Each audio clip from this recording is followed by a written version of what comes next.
Welcome, everyone, to another episode of Masks Off. I'm Kim Gross, and I have the one and only Shalini Josen back for a part two.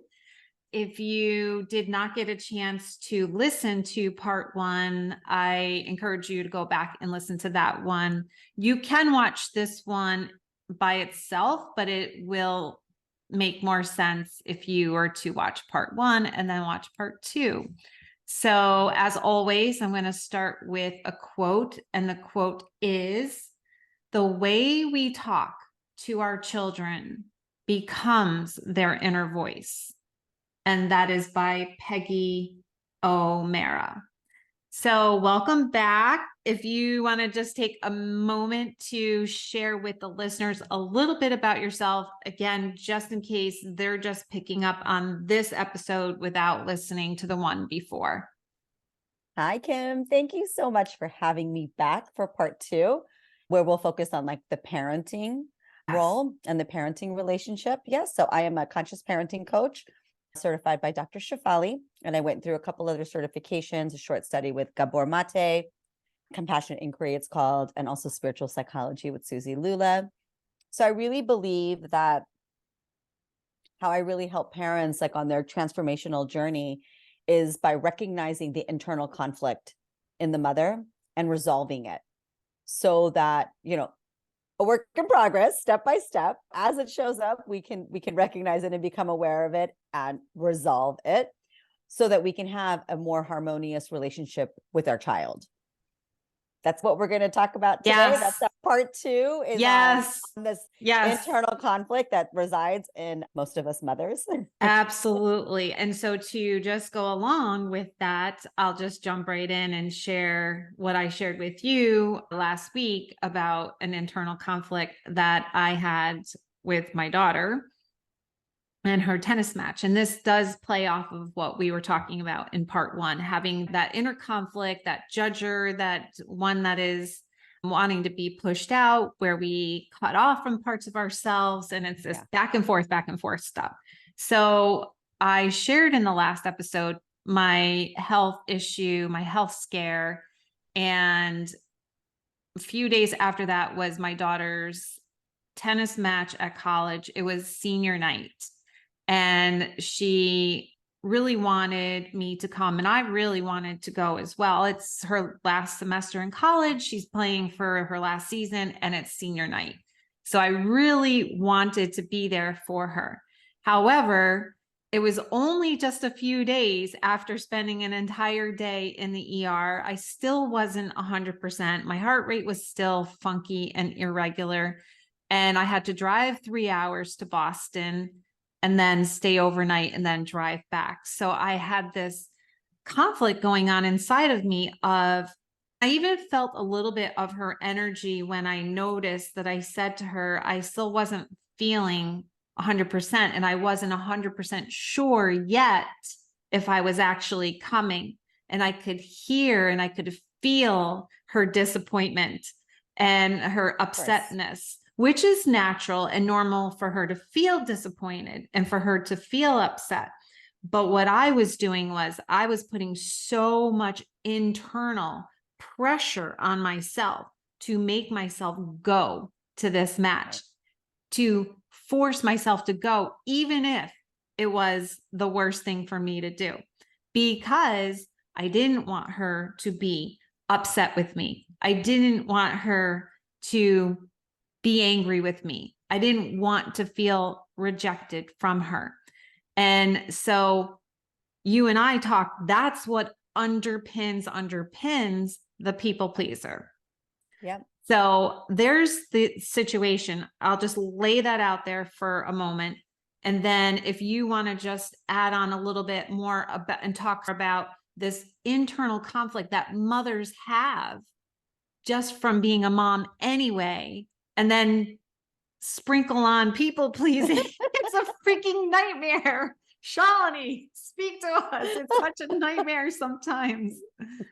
Oh my goodness. I don't realize, where do I go? Yeah, you know what, Kim? I mean, you're spot on. Some of the I don't want my daughter to be disappointed in me, angry with me, upset, even feeling her energy, her change maybe in her voice when you told her, maybe, I don't know, I'm not feeling so great, things like that. That's what happens in the parent-child relationship. It happens in all of our relationships, really. But in this mother-child bond and this connection that we have, and oftentimes our identity is tied to this role of mother, right? It is biologically necessary when our children are born. We must attach to our child so that we can care for our child. Our child must attach to us so that they will be cared for. It has to be a two-way.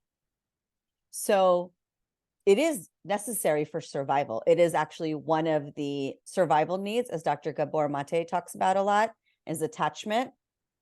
You can label it connection, attachment, bonding in our childhood. And the other one is authenticity, which is part of our gut feelings, connection to our body. And our children are born authentic to themselves, to their body. As the children grow, there's different things that they need from us and different ways that we watch them attach to us. So this is essentially what's going on from 0 to say 7, 8 years old. And this is all childhood development, this information, that these are needs of the child. And what happens when we're growing up, we will unconsciously choose our attachments over our authentic self.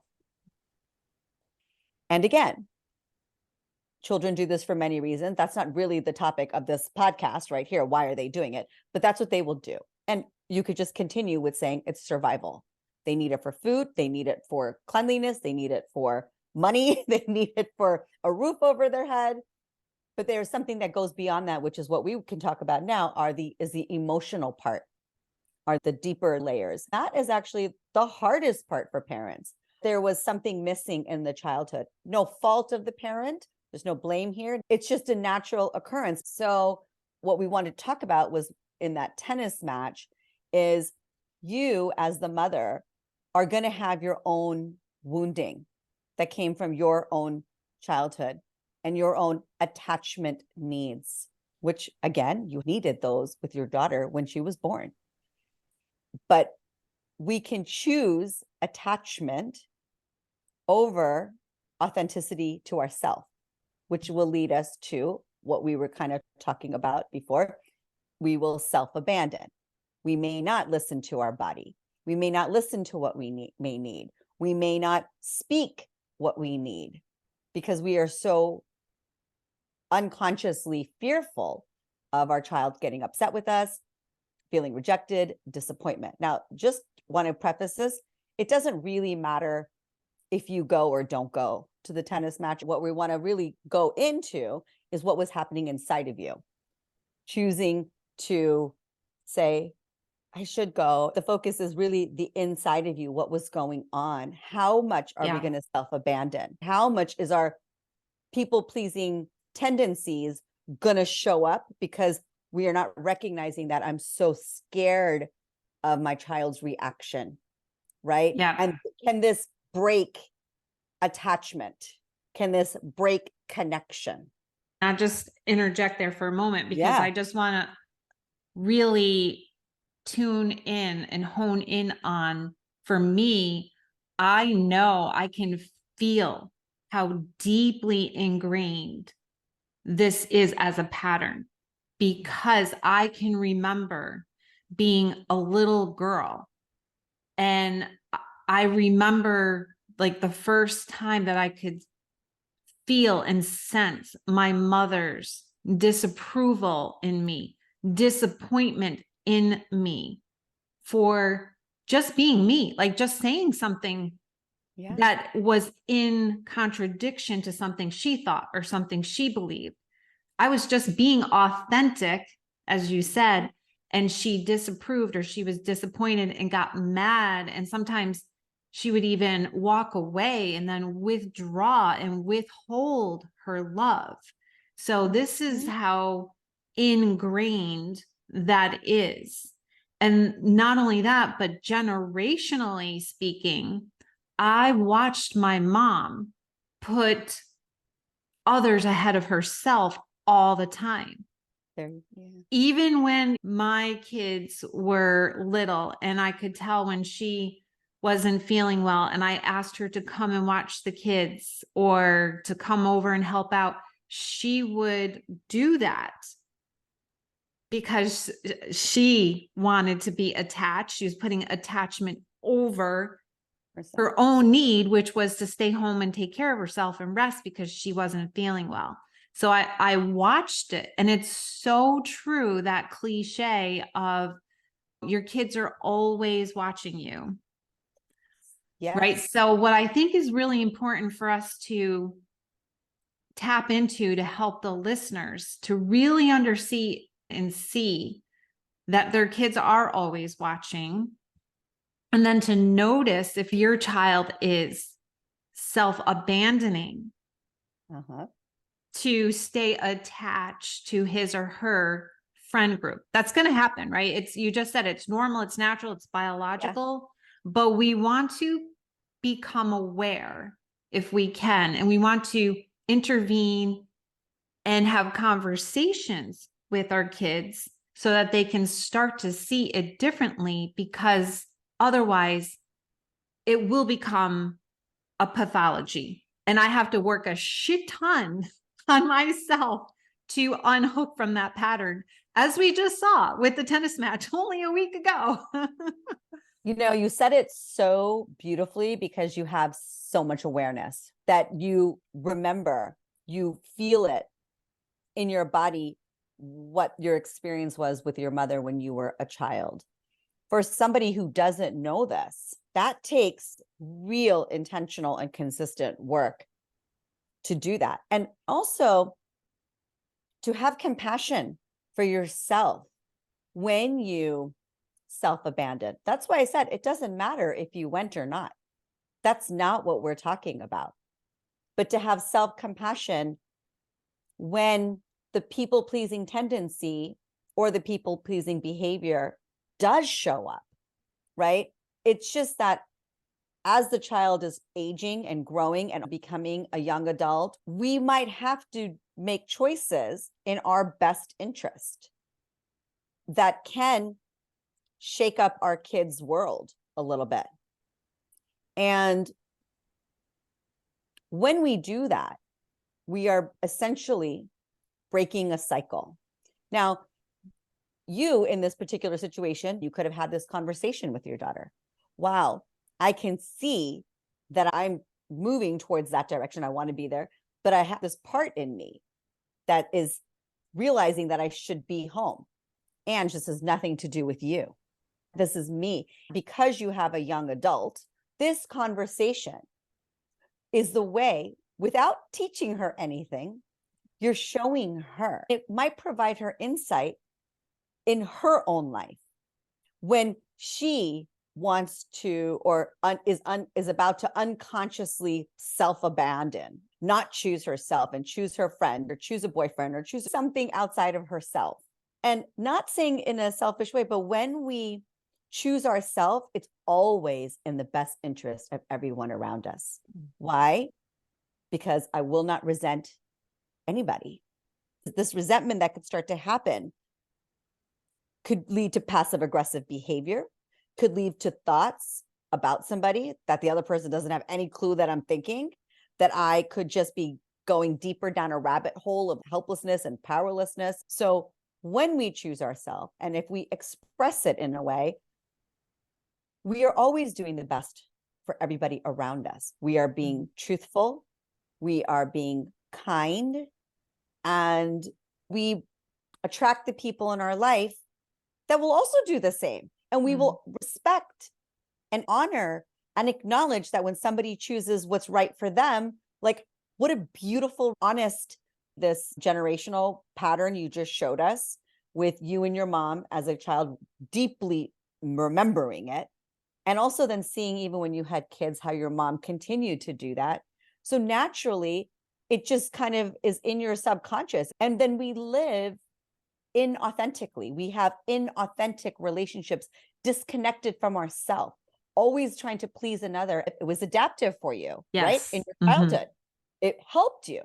So we thank it, but it is not going to help us in our adulthood. I have so many experiences, Kim, where I was like, Jesus, I cannot make anybody happy here. Many years ago, 5, 6 years ago, all I was trying to do was make that person happy, that person happy, and that person happy. No one was happy. And everybody blamed me. It was It all never works. I love what you just shared. It was so valuable. And I want to add in one other piece that I was thinking about with my daughter. Here's how we have to be careful not to perpetuate the cycle. And I catch myself, like you said, I have awareness so I can do it in the unhealthy way, catch myself, pause, and then go back and do a repair with her. And I can call myself out and own it. So let's say she does self-abandon. So, for example, she'll say to me that she wants to really be mindful about taking care of herself physically, mentally, and spiritually. She'll say that like at the very beginning of a semester. This semester, I'm going to really, I'm going to take care of myself. I'm going to stick to this. I'm going to stick to that. And then inevitably, what normally happens is that her friends want to go out all the time. She ends up going out. She ends up staying out late. Maybe there might be a little bit too much drinking involved, or she gets off her routine. And because it is twofold, it's not black or white, it's a gray. right. I mean, that's what college kids do, is they do go out. And she is also trying to stay attached to her friends because she doesn't want to be alone and be abandoned. She doesn't want to sit in all alone on a Friday and Saturday night. So she'll self-abandon her goals, her wishes, her intentions for the semester for herself to stay attached. And then she'll end up not feeling well. She'll be run down. She'll be depleted, mind, body, and spirit. Now here's the catch. Here's the part. Sometimes I'm really good at just holding space, but sometimes I go into you see, Angela, you see what you did? It's judgment. I know I'm in judgment. And sometimes, even if the words don't come out of my mouth, she can feel my energy of judgment. Now, mind you, she is already being hard on herself, and I'm adding salt to the wound. So that's even more I wanted to share that to show how so easily, subtly nuanced that we as parents can perpetuate and make the situation worse for them to self-abandon, rather than what you were saying so beautifully, which is, yeah, wow, Ange, that's tough. I can see where that's hard. You have this internal conflict going on. You want to be with your friends. You want to have a good time. And you want to be able to take care of yourself, and you don't want to go out and drink and be out late and be in the bars. What a conflict. And then help her to navigate that even more. So I can go down the one path of really helping her to come more into wholeness, or I can go down the path of perpetuating that vicious cycle that many of us as parents felt when we were children from our own parents. Any thoughts on that? Beautiful. Oh, well, first of all, beautifully said. I mean, if we parents can't relate to that, maybe not when our children are 5, but when they're 16, 17, 18, I'm definitely a college kid, 100%. So the only thing that I was thinking of is, I would just ask you, how do you treat yourself when you self-abandon? I beat myself up. I'm not always gentle and compassionate. Right. That is the ultimate work that we are here to do. Now, at the same time, recognizing our humanness, and we might be tired. Maybe we went out and drank too much on a Saturday night. I tell you, if I go out Friday and Saturday, Sunday, I need to get into bed at 6 o'clock or something. Too old to go out twice in 2 nights in one weekend. But am I kind to myself on a Sunday? Or am I like, God, what did you do? Why did you do that? You should know better.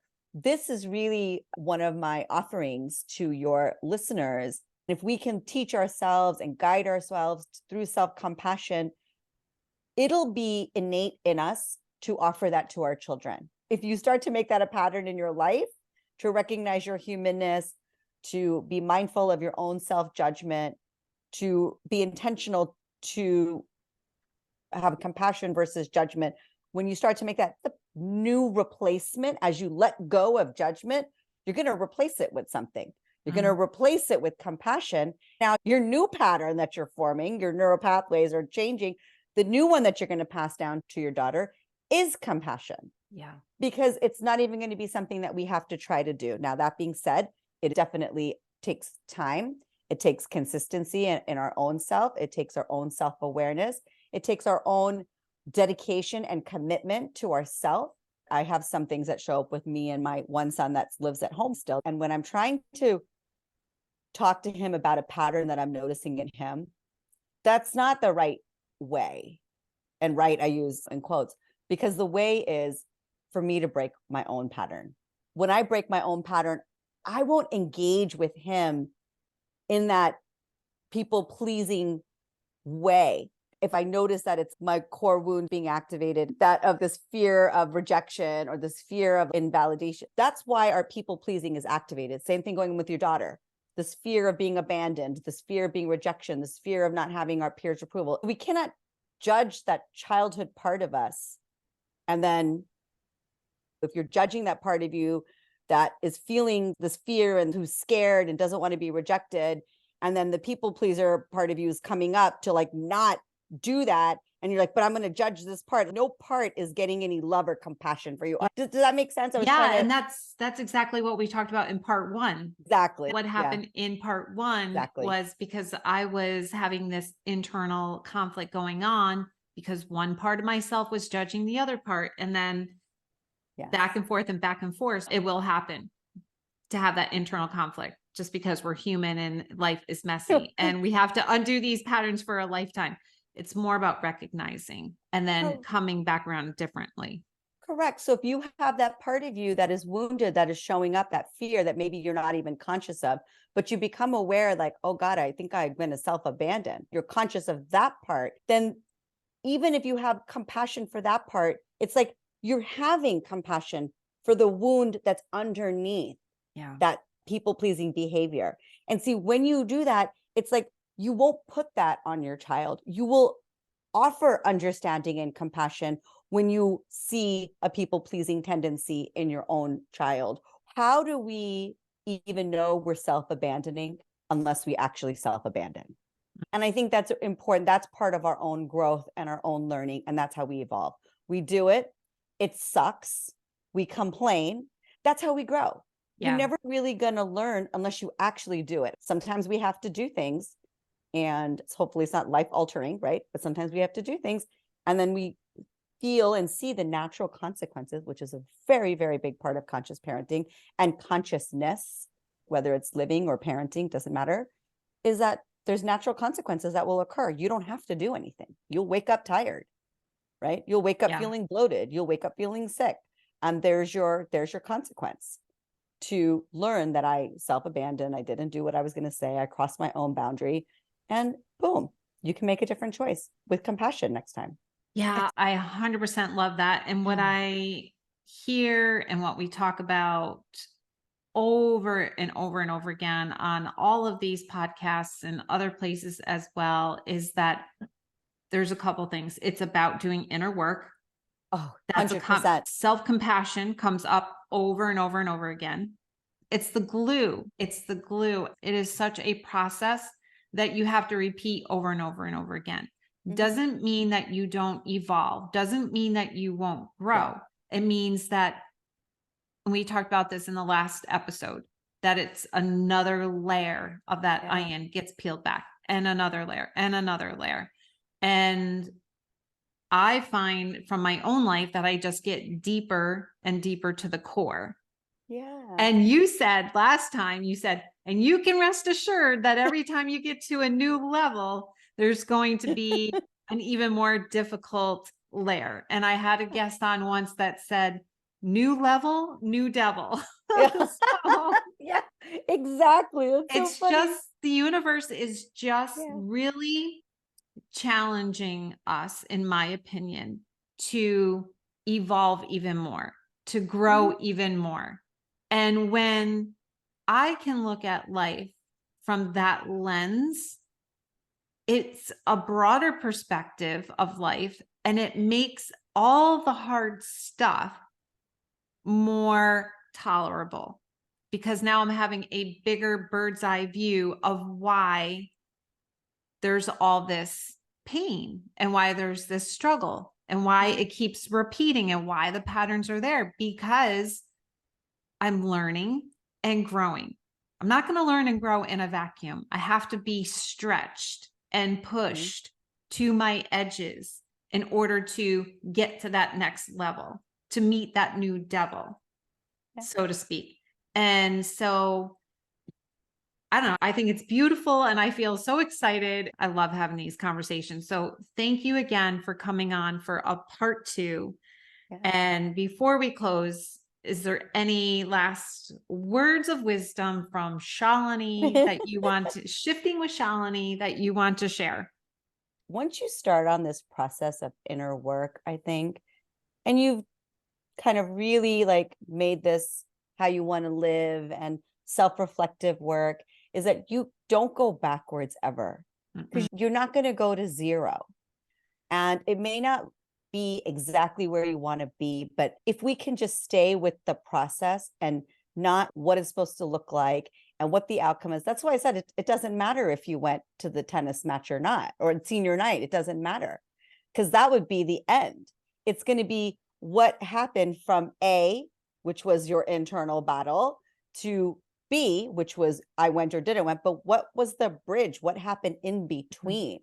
I say oftentimes what you do and say and what it might look like to others might look the same.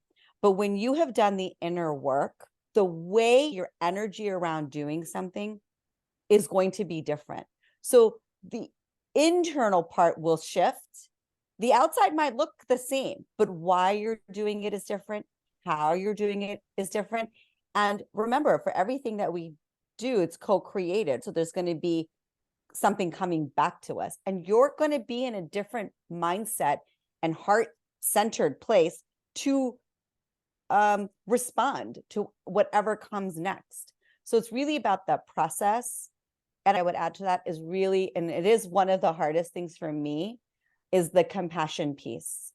You know, and I feel so grateful to you, Kim, that we just started these 2 podcast episodes as a conversation, but I learned so much by you sharing something in your own life. So thank you. That offered me insight into disjudgment and compassion. And it's a great reminder for me now as well. We can make a different choice, even if you make it one time in your day.